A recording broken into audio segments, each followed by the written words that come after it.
अब अगर हम रिलेशनशिप्स पे आए ना, तो जो ये ट्रांजिशन फेज आता है रिलेशनशिप से शादी होने का, उसमें मैंने देखा है आज एक बहुत मेजर रीज़न ये है रिलेशनशिप्स के टूटने का कि हाँ ठीक है, हम 2 साल 3 साल 4 साल रिलेशनशिप में रहे 2 लोग, और उसके बाद ना जब शादी की बात आई ना तो रियलाइज हुआ यार पेरेंट्स नहीं मान रहे।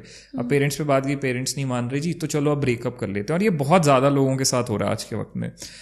What do you think about that scenario यार? अब कि अब 4 साल रिलेशनशिप में थे, 3 साल थे, 2 साल थे, अब जब शादी की बात आई तो दोनों में से एक पर्सन या पार्टी कह रही है कि यार पेरेंट्स नहीं मान रहे, अब रहने देते हैं।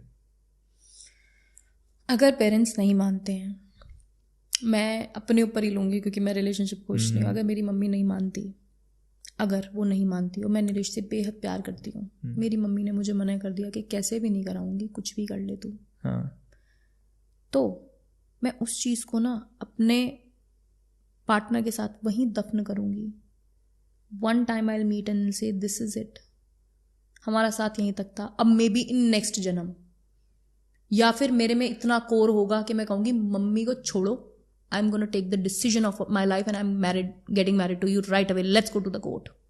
और मेरे पार्टनर में इतना दम होना चाहिए कि वो बोले हाँ भाई मैं तुझे घर लेके आ रहा हूं, मैं अपने मम्मी पापा को देख लूंगा। या तो तुम एक दूसरे के लिए स्टैंड ले लो कि नहीं मान रहे नहीं मान रहे, आज नहीं तो कल मान ही लेंगे। या फिर अगर तुम एज अ गर्ल या एज अ बॉय मैं छोड़ रही हूँ ना, तो मतलब सबसे पहली चीज तो ये मान लो कि वो बंदा कभी आपके लिए उस स्कोर पे सीरियस ही नहीं था। अगर वो पापा या मम्मी का नाम ले रहा है और आप आज भी अपनी सुई उसी बंदे पे अटका के बैठे हो, क्योंकि पापा मम्मी तो हमेशा तुम्हारा भला चाहेंगे, तुम्हें बेटर ऑप्शन देंगे। वो हमेशा चाहेंगे मेरे बेटा इस लड़के से शादी कर रही है मेरी बेटी या बेटा, भाई मैं तो इतना बढ़िया रिश्ता लेके आया हूं, तू छोड़ उसको, प्यार तो इससे भी हो जाएगा, क्योंकि वो साइकोलॉजिकली ठीक है। पर 2 चीजें हैं, या तो मेरे में इतने गट्स हों कि मैं बोलूं मम्मी पापा करूंगी तो इसी से करूंगी वरना नहीं करूंगी, या तो ये करूं या फिर उस चीज को वहीं दफन कर दूं। उसके बाद मेरे करंट पार्टनर से कलेश हो गया, मैं अपने वापस वाले को फोन नहीं लगाऊंगी। मैं नहीं बोलूंगी अब मुझे अच्छा बुरा, ये मेरा कॉन्शियस डिसीजन है कि मैंने तुझे छोड़ दिया और मैंने शादी की है। शादी इज अ बिग थिंग।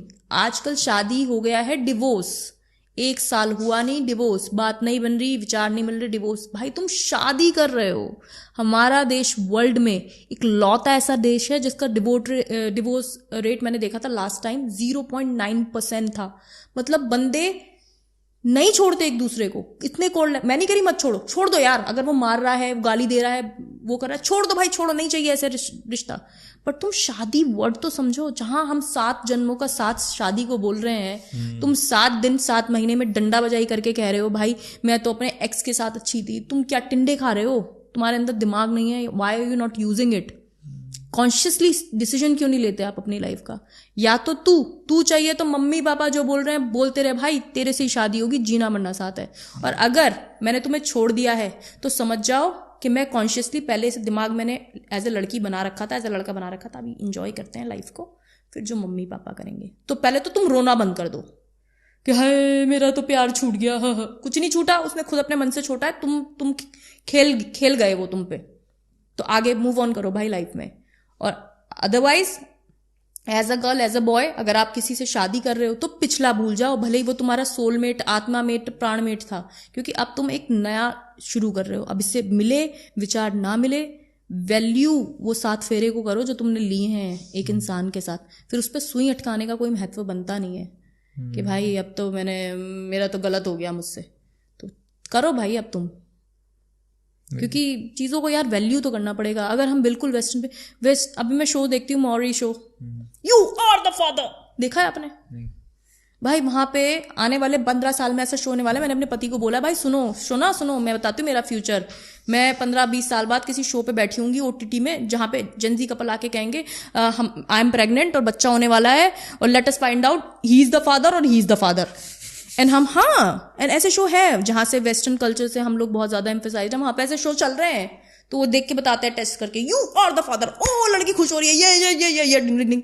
तो आप इतना ज्यादा मैं ये पहने हुए बैठी हूँ ना, मैंने सूट पहन के नहीं आया पॉडकास्ट करने के लिए, because I love wearing western clothes.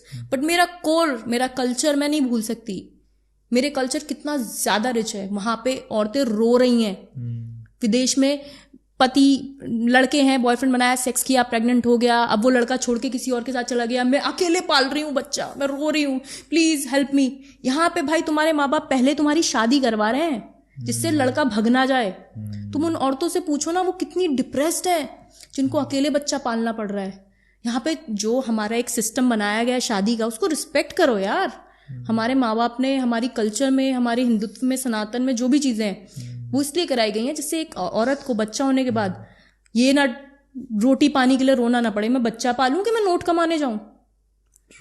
तो भाई उस चीज को हम समझ ही नहीं रहे। हमें लिव इन करना है पहले, फिर लिव इन में बच्चा हो गया, हमें कलेश करना है कि अब तू प्रेग्नेंट हो गया फिर मुझे कोर्ट केस करना है। मैंने शादी का भी धनिया पुदीना कर दिया एंड अंत में तो मैं गोबर ही कर रही हूं ना। लिव इन कर लो, कोई दिक्कत नहीं है, पर 1 2 3 4 5 तुम कर क्या रहे हो? एक्सक्लूसिविटी कहाँ है तुम्हारी?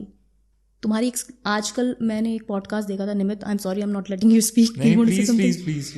मैंने एक पॉडकास्ट देखा था निमित, जिसमें एक लड़की कहती I slept with this and even अगर लड़का ये कह रहा है ना I slept with so many girls, तू कैसे नोवा नहीं है भाई, तू छिचोरा नोवा है। आजकल के वक्त पे तो ये वो बन चुका है, स्टेटस सिंबल बन चुका है। बॉडी काउंट से वी आर जजिंग समवंस की यार वाओ इसका बॉडी काउंट 10 है, इसका 15 है, ओ माय गॉड।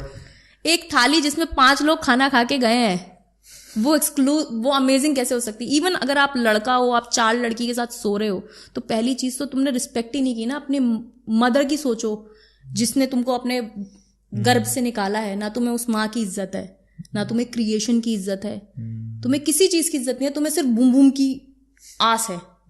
तुमने कभी लाइफ में वुमेन को, शक्ति को, दैट फेमिनिटी को समझा है अपनी लाइफ में? और अगर तुमने अपनी लाइफ में फेमिनिटी नहीं समझी, तुम कुछ नहीं हो अपनी लाइफ में भाई। यू हैव नॉट अर्नड और achieved. Money is not everything. Money तो आ ही जाएगा, मनी तो तुम्हें तुम्हारे अगले पिछले कर्म के हिसाब से ईश्वर देंगे और बाकी तुम्हारे अपने धर्म कर्म और मेहनत के हिसाब से मिलेगा। इट इज द कोर जिसे लेके तुम ऊपर जाओगे।